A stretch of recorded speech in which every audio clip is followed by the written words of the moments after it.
This week, Aliyah and Integration Minister, the new one, Ofer Sofer, gave a wide-ranging interview to the Jerusalem Post, which is our oldest English language newspaper, and it's read by a lot of diaspora Jews, like in the United States, Canada, England, and so on. The purpose of this interview was very apparent.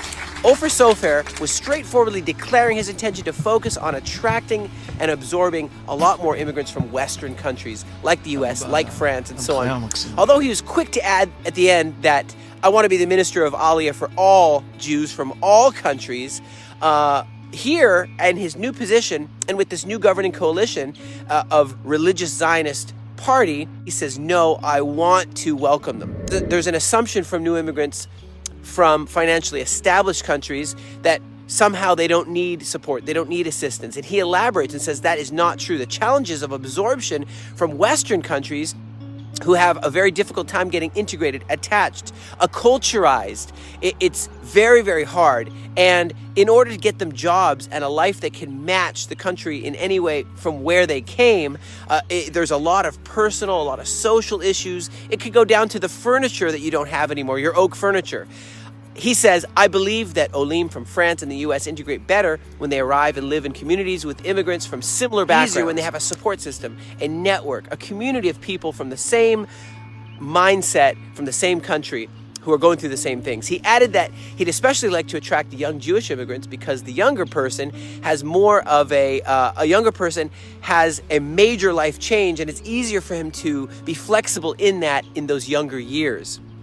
Moving to a new country, learning a new language, and adopting a new culture. It's fascinating, Sofer says. I'm trying to think together with my team about what actions can, cheaper and easier for them, what actions can potentially increase the Aliyah and integration of Olim in better and more significant ways. During the past years, the Ministry of Aliyah and Absorption, the ministry employees worked very hard in order to facilitate the emergency Aliyah and create entities such as our one-stop shop in Israel that allows them to receive all the relevant services from the different government ministries and bodies.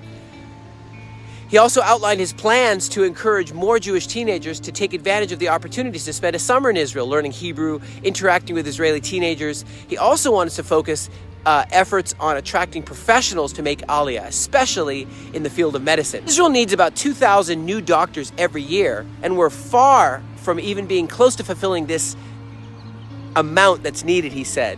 According to that, Aliyah could be part of the solution. Meanwhile, Israelis have been overjoyed in the past week to have large amount of rain falling. As large amounts of rain have fallen in many parts of the country, ending worries about a renewed drought following what had been a very low amount of rainfall. And the Sea of Galilee rose several centimeters, and a large amount of snow fell on the Golan Heights and on Mount Hermon, promising a continued supply of water flowing to Israel's main reservoir in the spring when warmer temperatures will melt all the snow.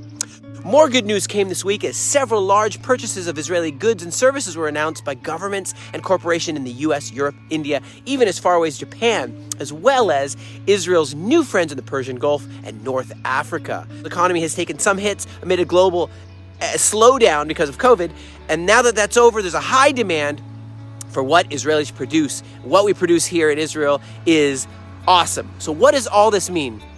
The largest Jewish communities outside of Israel are in the US and France, with substantial numbers of Jewish people also living in Canada, UK, South Africa, Australia, New Zealand, and so on.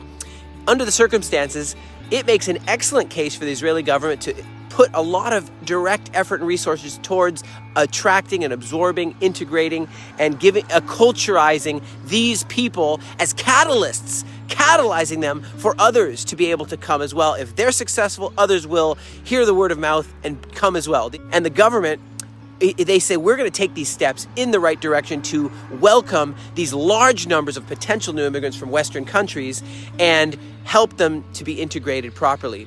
The good news is Israel's thriving in many ways, especially economically, and this will make it easier for governments to be able to match their lifestyle that they've had to the new lifestyle here in the ancestral homeland, the Promised Land. The Aliyah Return Center was founded to play a part in this important work. We've already assisted thousands of immigrants, helping them with language, helping them with food vouchers, helping them with job training, getting them inducted into the system, here.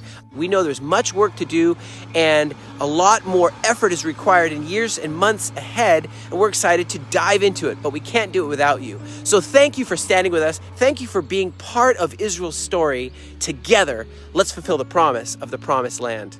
Thank you so much for joining us. We look forward to keeping you posted as to the latest developments that relate to Aliyah and return and restoration. God bless you from the land of Israel.